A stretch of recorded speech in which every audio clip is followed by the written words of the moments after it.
Assalamualaikum warahmatullahi wabarakatuh. Waalaikumsalam.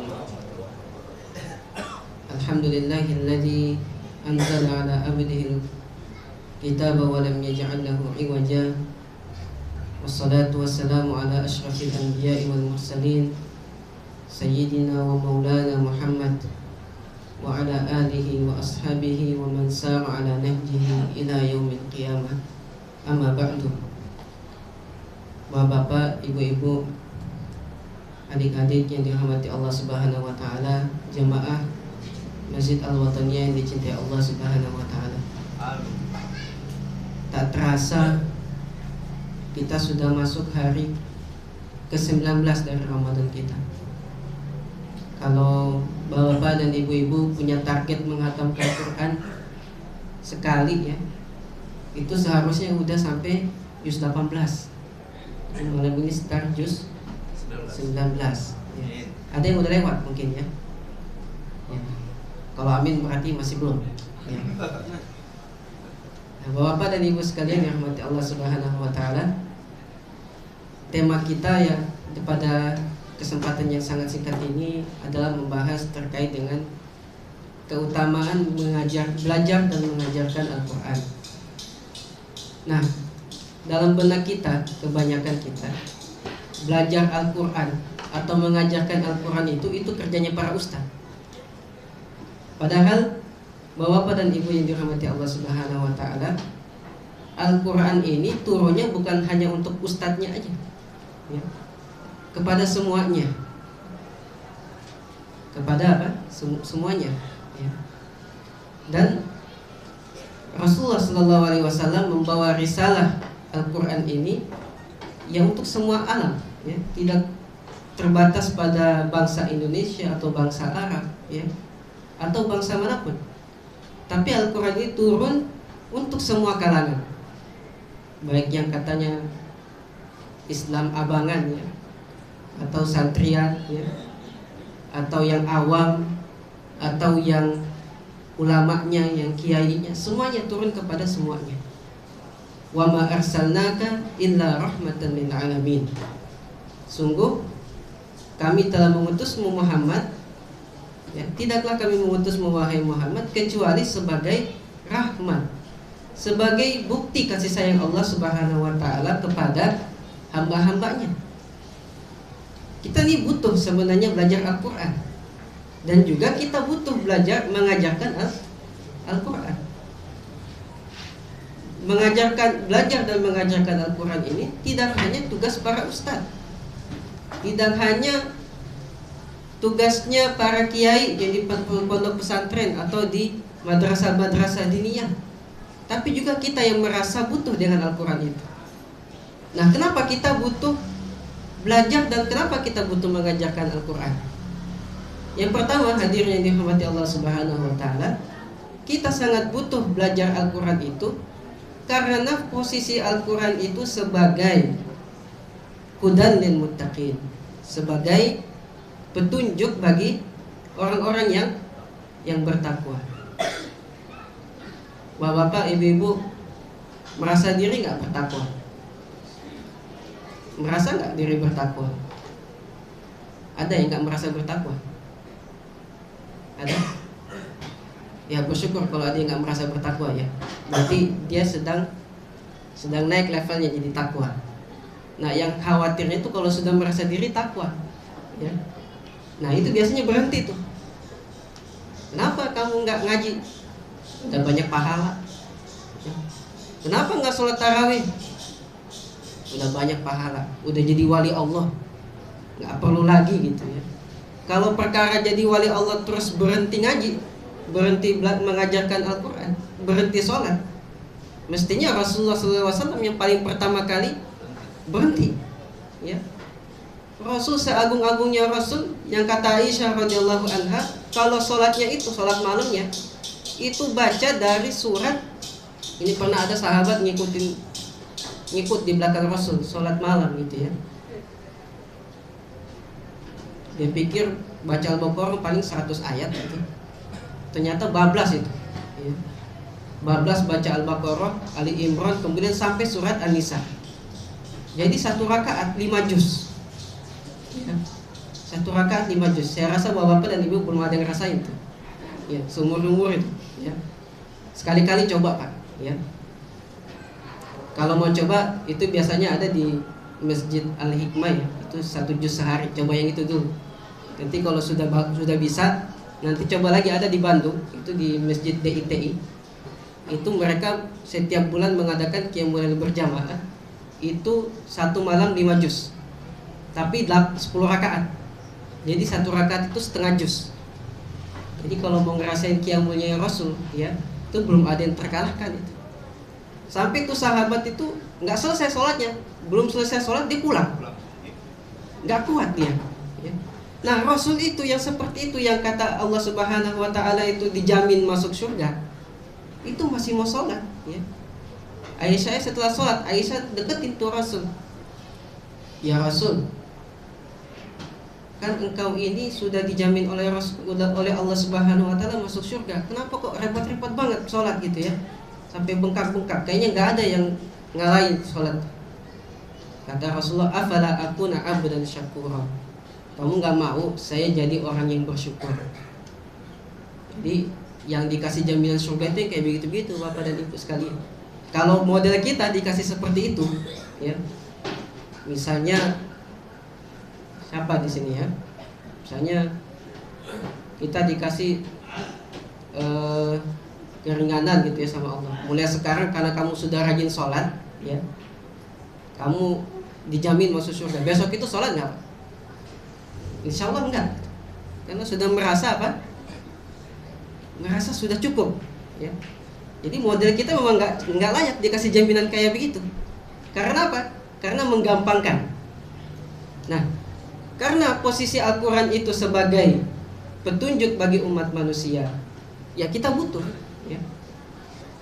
Kita lihat kehidupan kita sekarang ini ya, dengan berbagai problematikanya. Kok kita ngerasa ini kemudahan-kemudahan yang Allah berikan di zaman kita. Sekarang kan kalau orang mau belajar, mau jadi apa aja itu kan gampang Pak. Ya. Tapi kok makin susah hidup orang sekarang. Sekarang orang kalau mau ngetop jadi artis kan gampang Pak. Ya. Tinggal upload aja di YouTube kan. Banyak yang like udah jadi artis dadakan. Ya. Kalau orang sekarang mau belajar jadi pengusaha dan sebagainya, mau belajar jadi seniman, ya, sekarang sudah gampang. Sarana dan prasarana penunjangnya sudah lebih mudah. Dulu orang ketika mau pergi ke suatu daerah, suatu tempat yang jauh, dia nunggu berbulan-bulan ada kafilah lewat. Karena kalau sendirian itu pasti dibegal. Tapi kalau sekarang kita mau berangkat kapan aja bisa, ya. Bahkan sudah di genggaman sekarang, ya. Mau pesan tiket, mau pesan ini, semuanya sudah lewat komputer semua, sudah di HP semua. Tapi coba kita lihat Bapak dan Ibu sekalian, justru orang sekarang, ya, yang dengan dengan kemudahan hidupnya makin susah hidupnya. Kok bisa begitu? Dan ini memang yang digambarkan oleh Allah Subhanahu Wa Taala, ya. Walaqad khalaqnal insana innal insana khuliqa halu'a. Pada dasarnya itu manusia itu, kata Allah Subhanahu Wa Taala, itu bawaannya galau terus, ya. Idza massahu syarru jazua. Kalau dia ditimpa kesusahan, ya, banyak utang, ya, ditimpa kemelaratan, kemiskinan, ya, jazua, sedih aja tiap hari. Saban hari kalau ketemu pasti wajahnya itu wajah-wajah susah aja gitu. Kalau ngobrol nggak ada seneng-senengnya gitu. Tapi kalau sudah jadi orang kaya, apakah berhenti kegalauannya? Enggak. Wa idza massahul khairu manu'a. Kalau dia diberikan keberkahan, kemelimpahan, jadi pelit. Kita kan kalau jalan di jalan raya tuh Pak, ya. Kalau lihat motor lewat, mobil lewat, itu kan kadang-kadang kepikiran, saya nanti kalau punya mobil, kalau ada yang lewat gitu ya, mau saya tebengin gitu ya. Kasihan juga ngeliat orang jalan kaki model saya. Tapi kalau sudah punya mobil, kira-kira terlaksana nggak itu? Enggak, gitu ya. Ketika kita susah ya, wah saya kalau punya uang pengen ngutangin orang gitu ya, kasihan gitu, perlu bantu orang gitu. Tapi ketika sudah punya uang, apakah bantu? Belum tentu. Manu'a. Jadi manusia itu punya sifat kikir Pak Bu. Jadi kalau ketemu orang kikir itu wajar aja Pak, emang dari sonanya begitu ya. Nggak usah dipusingin gitu ya, karena memang aslinya tuh begitu. Yang luar biasa itu kalau dia kaya, dia berinfak. Kalau dia susah, dia tetap berinfak. Bahkan kita itu diajarkan oleh Rasulullah SAW itu ya, itu harus selalu basyasyatul wajah ya, selalu memiliki wajah yang cerah. Mau susah mau senang nggak kelihatan gitu ya. Itu seorang mukmin harus seperti itu. Gaji terlambat, alhamdulillah ya. Gaji cepat, THR besar, alhamdulillah juga ya. Tanpa bersyukur. Jadi ala kulli hal alhamdulillah, itu diajarin Rasul. Pokoknya di segala situasi mengucapinya apa? Alhamdulillah ya. Nah ini ajaran yang diajarkan oleh Rasulullah dan juga diajarkan oleh Al-Quran ya. Kita butuh pedoman-pedoman seperti ini. Al-Quran itu digambarkan oleh Allah Subhanahu wa Ta'ala itu dengan dua hal. Yang pertama, Al-Quran itu sebagai nur ya. Nur itu Pak, itu artinya apa? Cahaya ya. Artinya apa? Al-Quran itu memberikan gambaran kepada kita semua hakikat kehidupan kita sebenarnya. Manusia itu modelnya seperti apa? Hakikat kehidupan kita ini hidupnya untuk apa? Siapa yang menciptakan kita? Mau kemana kita mengarah? Itu semua diarahkan oleh digambarkan oleh Al-Quran. Makanya Al-Quran selalu berbicara kita tentang hal-hal yang gaib, tentang masa depan, tentang adanya hari kiamat, tentang adanya surga dan neraka yang akan jadi masa depan kita. Suatu keniscayaan. Al-Quran juga menggambarkan kepada kita tabiat manusia itu seperti apa, sebagaimana tadi di surat Al-Ma'arij tadi, innal insana khuliqa halu'a. Al-Quran juga menggambarkan bagaimana sih tabiat-tabiat kehidupan bermasyarakat, tabiat-tabiat kehidupan berkeluarga seperti apa. Tabiatnya manusia, laki-laki, perempuan, bedanya apa. Itu digambarkan dalam Al-Quran. Nah ini kita perlu tahu hal seperti ini. Biar apa? Biar kita melewati kehidupan ini dengan terang benderang. Kita tahu hakikat hidup. Kalau kita mengerti hakikat kehidupan, kita jadi tenang. Kayak tadi itu ya, kalau kita sudah ngerti orang itu aslinya kikir ya. Kalau misalnya minjem sama orang gitu ya, atau minta tolong sama orang, nggak ditolong ya biasa aja, karena memang sudah ngerti ya, memang seperti itu bawaannya gitu. Sudah mengerti. Nah ini dia, ketika kita belajar kemudian ingin menggapai sesuatu, lalu kemudian kita dihadapkan oleh cobaan-cobaan besar. Kalau kita baca Al-Quran, sebenarnya cobaan-cobaan besar yang menimpa kita itu adalah cara Allah Subhanahu wa Ta'ala menaikkan level kesuksesan kita. Nah, kalau orang nggak ngerti, dia pasti berhenti itu ya. Belajar misalnya baca Al-Quran nggak naik-naik, susah gitu kan. Baca tajwid nggak ngerti-ngerti, karena nggak ngerti artinya berhenti ngaji. Nggak tahu tabiat kehidupan seperti apa. Yang namanya orang belajar itu ya susah dulu ya. Ada fase-fase susahnya. Ketika orang mau jadi orang kaya, ada fase-fase susahnya. Ada yang dinamakan oleh Allah Subhanahu wa Ta'ala itu sebagai ujian hidup, sebagai ujian apakah kita sabar apa enggak gitu ya. Apakah kita bisa mengemban amanah apa enggak. Kita ini kebanyakan ya berharap ingin mendapatkan rezeki yang luas, tetapi pada kenyataannya ketika kita diamanahkan oleh Allah Subhanahu wa Ta'ala rezeki yang kurang atau rezeki seadanya, kita nggak bisa ngelola. Pernah ada cerita Pak Bu, ada seorang itu ngeluh ke Imam Syafi'i, wahai Imam, saya ini kok gaji saya 5 juta, tapi kok nggak cukup terus ya, kenapa ya? Bapak-bapak mungkin sini ngalamin juga ya? Ada yang ngalamin gitu? Insya Allah nggak ada ya, kayak semua insya Allah ya. Kata Imam Syafi'i apa? Udah besok kamu ketemu bos kamu. Dalam pikiran orang ini pasti saya disuruh naik gaji. Jadi gimana caranya biar saya bisa melobi atasan saya naikin gaji. Tapi ternyata di luar dugaan. Imam Syafi'i apa katanya? Kamu besok ketemu majikan kamu, minta gaji kamu diturunin 3 juta. Loh, kok bisa begitu? Kaget dia. Kok saya nggak cukup, kok malah dikurangin Imam Syafi'i?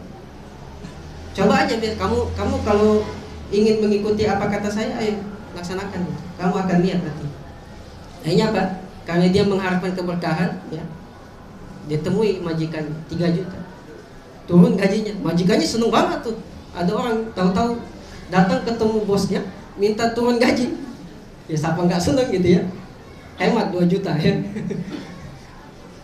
Dan ternyata luar biasanya kehidupan orang ini malah membaik. Dia bisa hidup hanya dengan 3 juta itu. Nah ini yang dikatakan oleh Allah Subhanahu wa taala, wala tu'tus sufaha amwalakum allati ja'alallahu lakum qiyamah. Jangan kamu berikan harta kamu kepada orang yang nggak bisa ngelola. Ya. Ini masjid juga nih, kalau ngelola masjid itu harta masjid. Ini ngasih orang jangan kepada orang yang nggak bisa ngelola keuangan. Bisa berantakan tuh. Ya. Begitu juga, ya. Kita diajarkan untuk memberikan semua posisi-posisi kepada orang yang ahlinya. Nah, kalau kita ngerti hal seperti ini, insya Allah kita akan tenang menjalani hidup. Kita ngerti hidup, oh ya hidup itu ada masa susahnya, hidup itu ada masa-masa senangnya. Dan cara Allah Subhanahu wa taala membuat kita senang, biasanya misalnya gini Pak, kita itu misalnya ya kadang-kadang punya harta misalnya 10 juta. Kalau Allah ingin naikin level kita, memiliki rezeki 20 atau 30 juta, biasanya tuh yang 10 juta diambil dulu. Dibikin kita itu biasanya putus asa dulu gitu, ya. Hilang dulu tuh 5 juta, 10 juta gitu ya.